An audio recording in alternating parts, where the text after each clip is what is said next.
Hey guys, Smokey Spy, and I'm out here doing a garage update.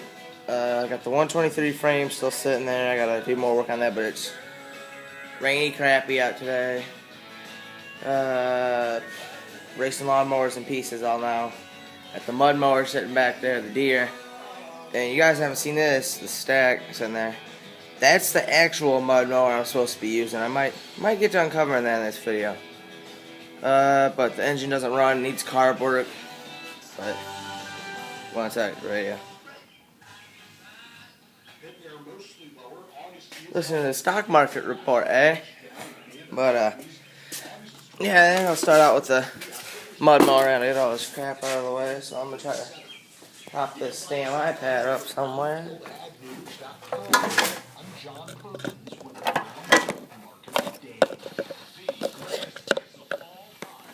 Actually,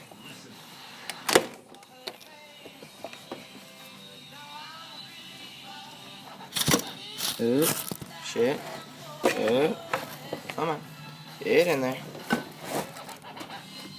Okay, it's in view. Now I'll go over there and uncover it, and I'll do video.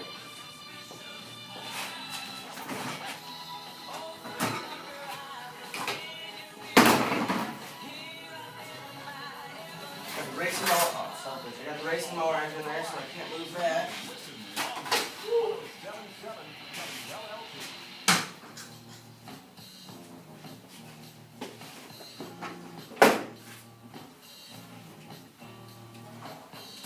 Oh shit! Don't want that to do paint. But you guys haven't seen this one yet. What the hell is that, a bolt? Who the fuck shoved that bolt? Damn it. But this is the Boland's 1000. It's got the 10 horse, original 10 horse Wisconsin. Got all my stickers on there because it's supposed to be my mutter, and the deer was supposed to be like a trail ride, but because it has a wide really wide stance. But I ended up just using the deer. Oh fuck! Better put the fat boy in. I just ended up using the deer for mutter and trail rider because this wasn't running. And the deer, I pulley swapped the deer so it has more speed. But I joined the mod squad, Clinton National Bank, which is where my mom works in Clinton, Iowa. Cartland for racing carts, Cometic gaskets, and then the Russ and Karen works my scrap metals where I take all my scrap in Clinton. There's all their stuff if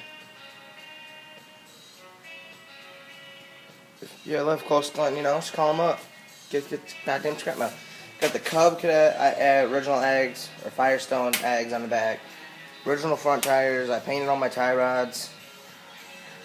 Painted everything. This is the first video I've done on this. Got a little bit of dings here, and then you can see one up in the front edge of the hood. But it ain't that bad. It's Ford blue. Or a 3-foot stack.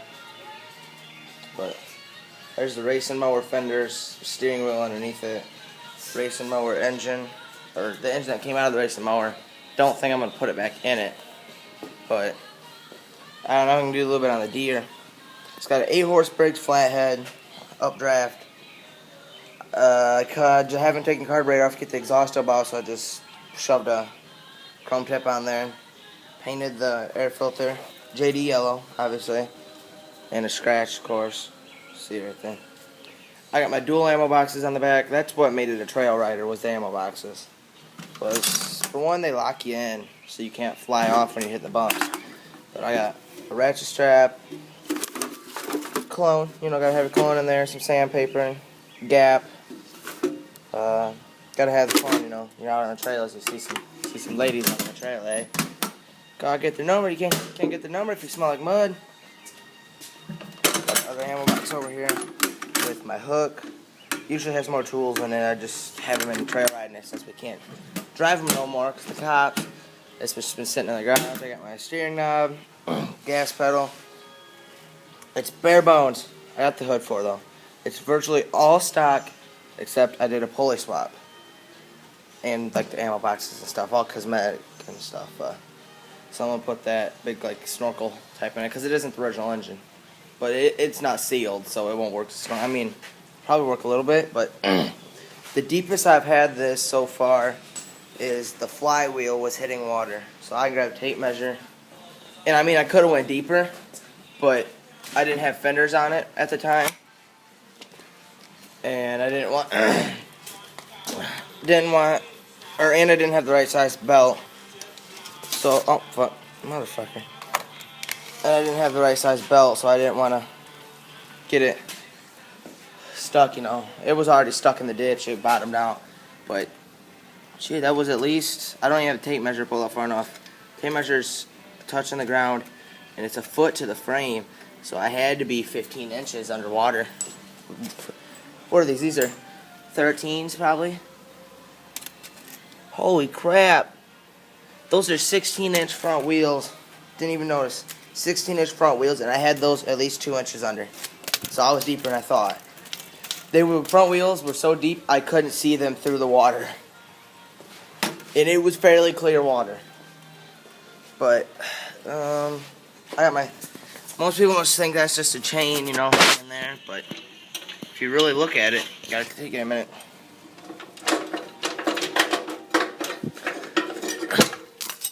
I got a hook on the end, and I just slid it through the 3-point hole for it, bolted it so it won't come out. I mean, the bolt holds it, but if the bolt would have broke, the chain has to be twisted to get through. So, and I got my seat only bolted on 2 bolts, but hey, it's on.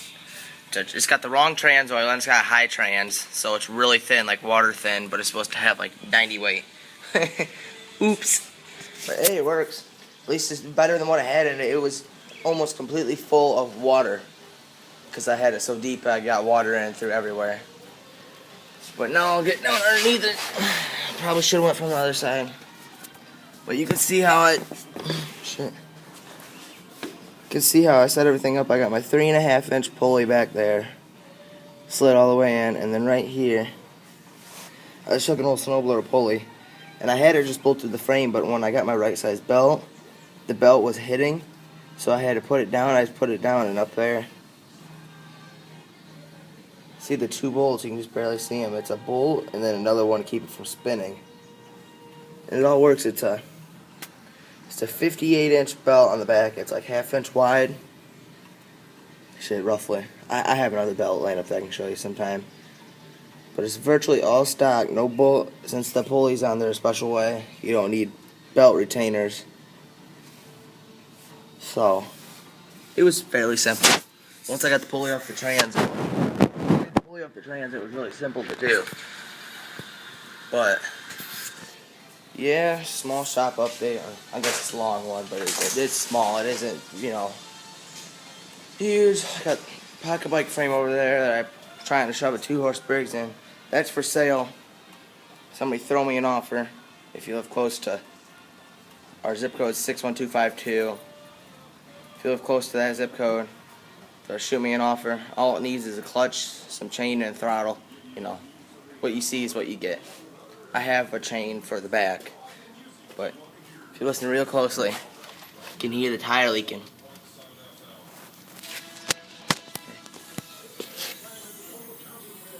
It's got a big slash in it right there. Someone sealed it, but it worked for a little while and then it finally gave way.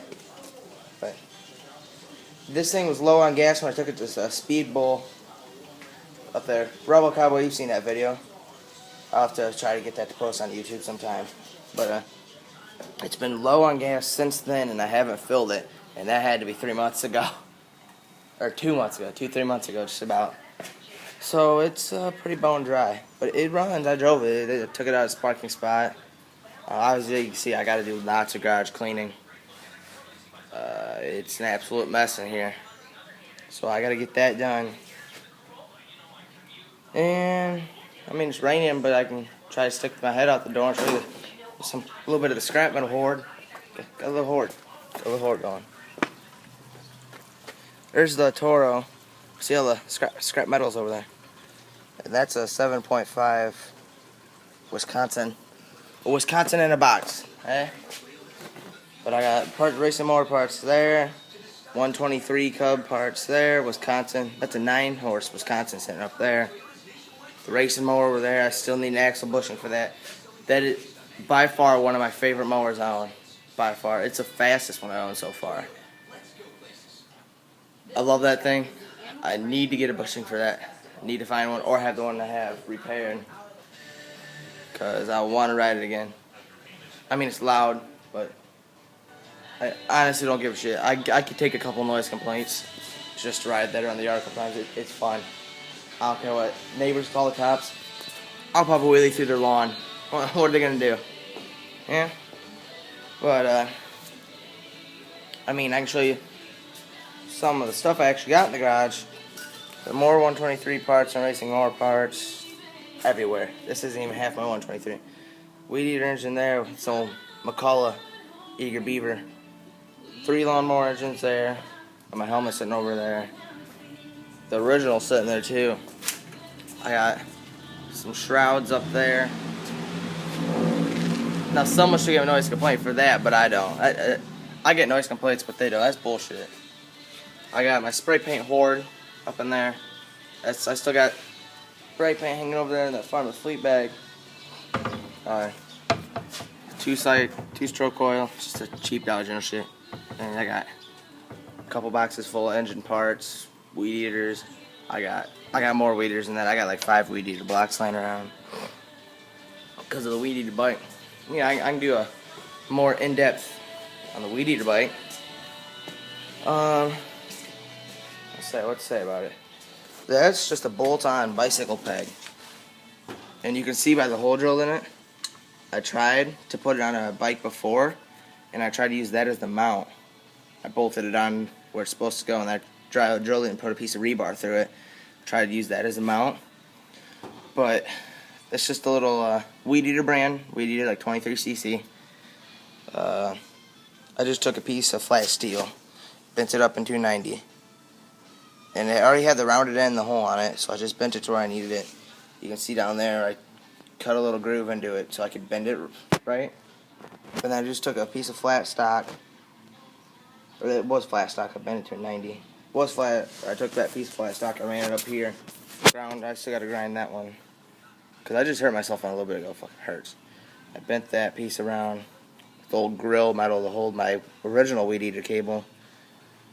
Then I just connected it with some wire connectors up here. See, it works, but it doesn't like to return, so you got to push it.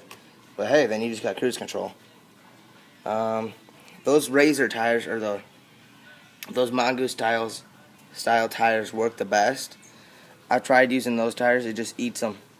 My friend still, on his weed eater bike, he was still running the original tire when I went through like 15 of those little ones, so I just eventually got one of these. Just a piece of angle with a notch cut in it, and I used the original bolts. Probably should tighten those up, they're probably coming loose. Huh? Yeah, I'm getting a little loose, it looks like.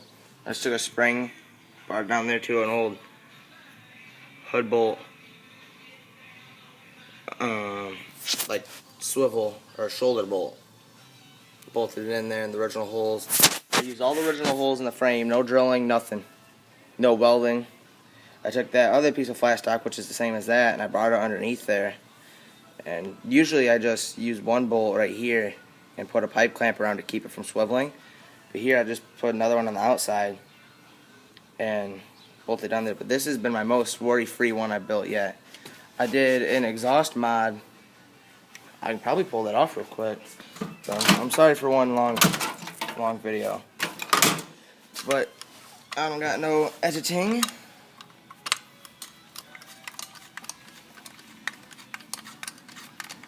But I did an exhaust mod so it gets higher flow. The carburetor arms broke. But, oh my. I'm gonna set the iPad down real quick. I want that sucker to tip over.